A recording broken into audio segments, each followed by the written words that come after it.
Сәлем достар, сіздермен Айгерім. Бүгін біз сіздермен өте дәмді сочный мимоза салатын дайындайтын боламыз. Жасалу жолы өте оңай. Видеомды соңына дейін қарап, міндетті түрде жасап көріңіздер. Рецепт ұнаса лайк басып, каналыма тіркеліп кетіңіздер. Ол үшін бізге шикі сәбіз, пияз, тұздалған қияр, шпрот, піскен жұмыртқа, піскен картоп және майонез қажет. Ең алдымен пияз бен сәбізді майға қуырып алатын боламыз. Ол үшін пиязымызды майдалап турап, сәбізімізді теркадан өткіземіз. Пиязымызды турап алдық. Сәбізді теркадан өткіземіз. Мінеки дайын. Енді осы екеуін күнбағыс майына қуырып аламыз. Табамыздың астын жағып, аз мөлшерде күнбағыс майын құямыз. Майымыз қыза бастаған кезде пияздарымызды саламыз. Пиязымыздың сөлі шыққанша 2-3 минуттай қуырып алыңыздар. Енді үстіне сәбізіміз саламыз. Сәбізіміз жұмсарғанша қуырып алатын боламыз. Мінеки пияз бен сәбіздің сөлі шығып жұмсарды. Газды өшіріп, бөлек ыдысқа салып суытамыз. Картошкамызды теркадан өткіземіз. Дайын. Тұздалған қиярды соломкалап тураймыз. Дайын. Шпротымызды ашамыз. Ыдысқа саламыз. Майымен бірге саласыздар. Шанышқының көмегімен майдалап еземіз. Дайын.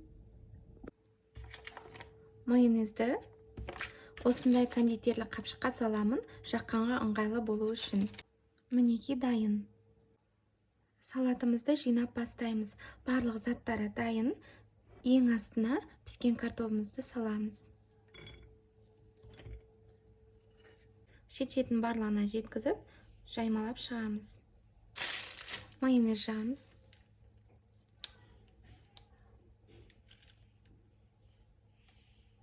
Жаймалап шығамыз. Екінші шпротымызды саламыз. Жаймалаймыз.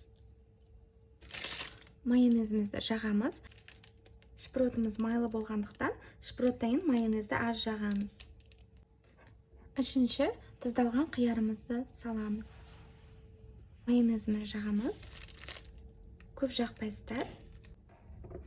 Төртінші қуырылған пияз бен сәбізді саламыз. Бір тегіс қып жаймалаймыз. Мінеки дайын. Майонезімізді жағамыз. Ең соңынан жұмыртқамызды теркадан өткізіп, бетіне саламыз. Жаймалаймыз. Мінеки дайын. Енді жұмыртқамыздың бетіне майонезімізді жағып шығамыз. Дайын. Егер сіздерде укроп болса, укропты майдалап турап, салаттың шет-шетіне сеп шықсаңыздар, өте әдемі көрінеді. Енді осыны асығыс болмаса, тоңазытқышқа жарты сағат, 1 сағатқа қойып аламыз. Сол кезде жаққан майонезіміз сіңіп, салатымыздың дәмі ерекшелене түседі. Бетін осындай пищевая пленкамен немесе салфамен жауып қойыңыздар. Мінеки салатымызды тоңазытқыштан шығарып алдық. Жарты сағат өтті. Жайлап кольцомыздан шығаратын боламыз. Салатымыз дайын, өте әдемі болып шықты. Дастарханға қойсаңыздар, дастарханның сәнін келтіретіні сөзсіз. Дәмі де сондай ерекше, міндетті түрде жасап көріңіздер.